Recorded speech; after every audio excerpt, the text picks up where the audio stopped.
iyadoo uu si xawliyo isku soo taraya xanuunka coronavirus oo saameyn baan ku yeeshay caalamka lagana helay Soomaaliland labadii qof ee ugu horeeyay ayaa maanta waxa markii ugu horeysay shacbiga ku dhaqan magaalada Boorama ay ka dareen celiyeen saameynta uu ku yeelan karo cudurka COVID-19 guud ahaan arrimaha bulshada marka la eego ganacsiga iyo isku socodkaba shacbiga ku dhaqan magaalada Boorama oo arrimaani ka hadlaya ayaa waxa hadalladoodii kamid ahaa aywa Musaan Ducaali haddii aan ka hadlo xanuunkan adduunka afeeyay gaar ahaan inaga wasiirka caafimaadku shalay sheegay waxa laba qof baa jiray oo laga helay Soomaaliland marka anigu wasaaradda caafimaadka kula talin lahaa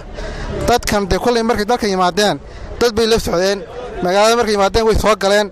way ka sii gudbeen midna burco tagay midna berber u tagay intaaba dad bay de kulay la isku kulmayeen xanuunkan shalay sheegay waa faafaya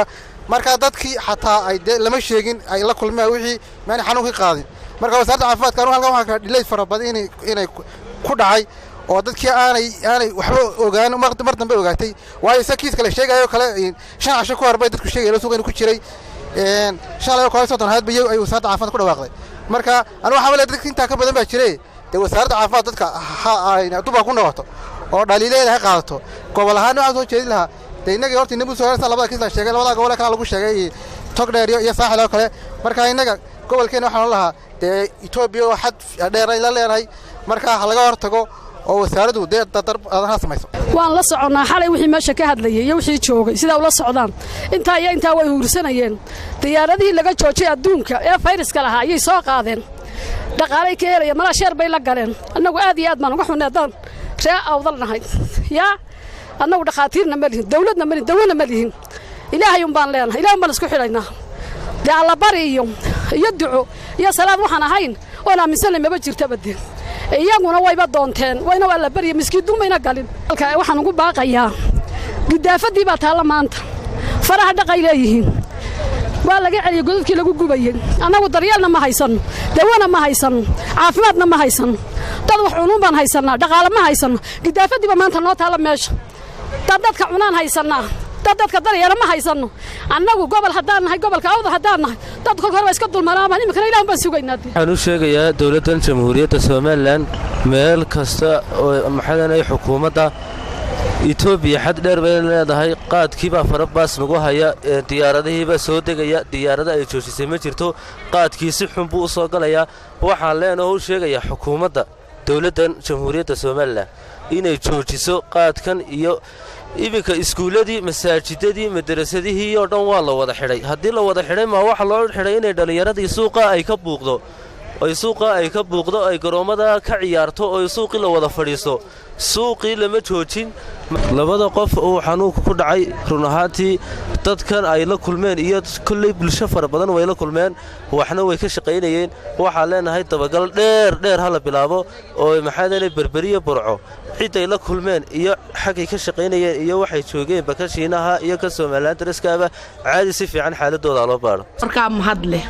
alxamdulillah waxaan moognay horta Ilaahay baa nala moog wax dhibaato ah oo qabnaa ma jirto xanuunada iyo dhibaatooyinka la sheegay ee dadweynaha iyo wax dhan iyo adduunka oo dhan laga qaylinayna Ilaahay baan ka magan galaynaa oo Ilaahay baan leenahay Ilaahu rabbiga adiga keena adaana ka cafi adaana wax walba ku shaqaleena garab mare wax dhibaato ah oo hadii la ku reenahay ma jirto dhulkaygii baan joognaa waan caafimaad qabnaa Ilaahay uu naga eedlaayay alxamdulillah Ilaahay baa mahad leh waxaan leenahay oo leenahay madaxweynaha jaadka iyo waxa la midka iyo dad walba dhulkoodii xidhay naga xidho naga jooji waxba aan ugu soo deeyni wax ayaga nagu filan waxaan nahay xoogsato dhabar ku nool baan noo soo shimbraad u noolnahay tawakkal calaa oo ka faabiyo subaxdii oo soo kala naaw ama wana weyn marka dadka maawirooyinka bixinaya doorna way magaalada yimaadeen dadkii masaakiinta waxba lama siin mooyaan meel lagu go'ay marka saasanahay waxana la yiri xanuun fayras deynada yimid oo la kala xoroonaya waxaan haynaa ma jirto marka hadda seen u noolaanayna waa in la caawiyo oo wax nala siiyo hadii kale cudurkani ee ku faafay caalamka meel kastaba laakiin waxaan u sheegaynaa dadweynaha jamhuuriyadda Soomaaliland ama dadweynaha Soomaaliyeed ama dadweynaha dhammaan ummadda muslimiinta ama cid kasta oo saameysay inay qaataan talada dhaqaatiirta oo Ilaahayna tala saartaan tala saarashada Ilaahay wax ka weyn ma jirto qof walba Ilaahay tala saarto laakiin atana waa inuu hoggaansamaan caafimaadka iyo talooyinka la siinayo ay dhakhaatiirtu mar walba bixinayaan waa kii rasuulku yidhi calayhi salaam markuu ninkii weydiiyey oo yidhi warkaagana dabro ilaahayna tala saaro maxay u haysaaba hadday xerooda taado waxa alla u qorunbu qofku ku dhici doona wax kaloo nagu dhacayaana ma jiro waxa noo imanayaana ma jiro allana nooma keeno yaa waxaan rajaynaynaa inaan caafimaad iyo bashbashiyo barwaaqo dib u gali doono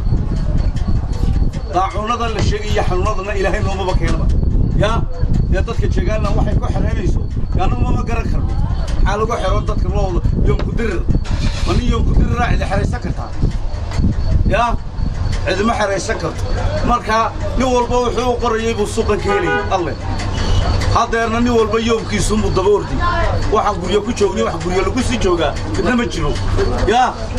jeegaanna cid waxba uma hayso xanuunkan coronaviruska waa xanuun ilaahay ummadda ku aafeynayo oo waxa weeyaan wixii ilaahay doonana ku asiibaya nin kalena deela uu ka dhaafayo laakiin de xukuumadda innagaa bay noo soo jiidayso baasha mar hadday diyaaradiina furtay wajaalana isku furantay xaaskuna wada furan yihiin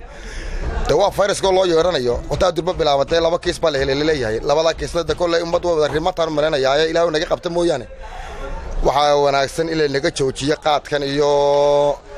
waxaan inaga soo galiyo Itoobiya oo dhaata iska joojinaa inaguna guriga ku jirno kolley sida way dhaamaysaa Sikriya Cabdi Shaafar Sikriya Saxane telefishinka madaxa bannaan ee Raya TV magaalada Boorama